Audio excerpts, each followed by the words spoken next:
Fátima Herbstreit e Marluza Siqueira foram homologadas como conselheiras tutelares titulares pelo Conselho Municipal dos Direitos da Criança e do Adolescente de Cachoeira do Sul.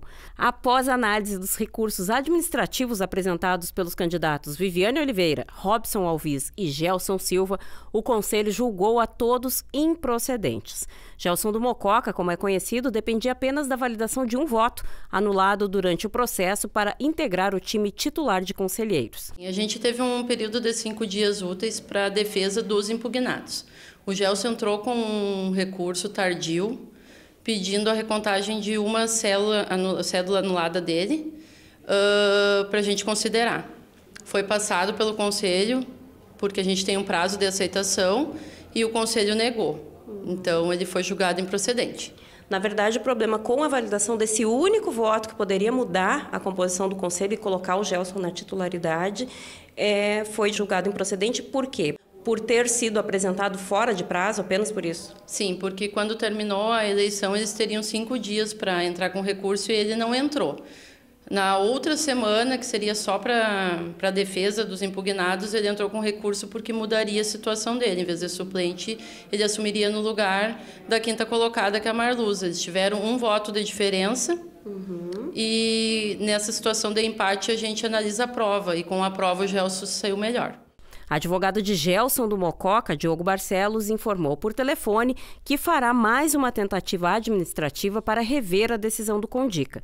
Não obtendo sucesso, vai à Justiça. Mesmo que eles entendam extemporâneo o pedido, mas baseado que, na verdade, decisões posteriores ao prazo geraram a situação e deram causa ao pedido, mesmo que o prazo para recursos tenha se encerrado. Na verdade, tudo que aconteceu posterior ao encerramento desse prazo justifica uma dilação do prazo. Eu fiz um pedido hoje de novo, conversei com eles, eu vou aguardar a resposta deles. Se não houver satisfação em relação a isso, se o Condica não reavaliar, se o Condica mantiver a decisão de que, em função do prazo, esse pedido não pode prosperar de validação desse voto, eu vou buscar a justiça, sim. Os outros 2 candidatos, Viviane Oliveira e Robson Alviz, também tiveram seus recursos indeferidos pelo Conselho. Viviane foi denunciada por carregamento de votantes, termo utilizado pelo Condica para definir o transporte de eleitores com o objetivo de votar em determinado candidato. Já Robson Alviz, detido em operação de fraude na produção e comércio de arroz, além de crime fiscal, foi enquadrado em fato notório para a impugnação. Qual foi o critério utilizado pelo Conselho para acatar ou não os recursos de defesa desses 2 candidatos impugnados? No caso do Robson, ele foi impugnado por fato notório, não houve mudança, né?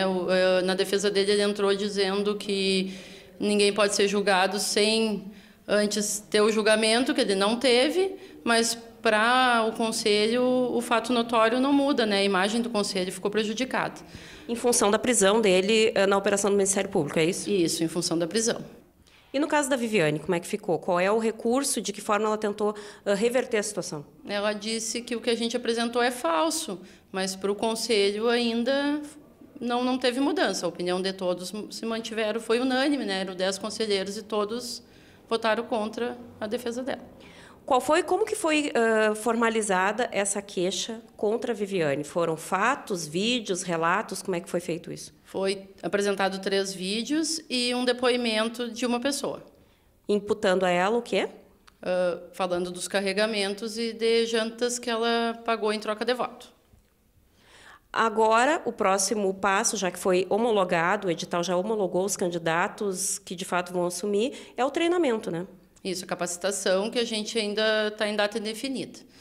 Para ter alguma outra mudança agora, só através de recurso judicial? Isso, daí agora na parte do Condica não tem mais como recorrer. Aí é só a esfera judicial. O advogado de Robson Alviz, Guilherme Centeno, não atendeu às chamadas feitas pela reportagem e nem retornou as mensagens encaminhadas a seu telefone celular. Viviane Oliveira também não retornou aos contatos feitos pela produção do NT Sul.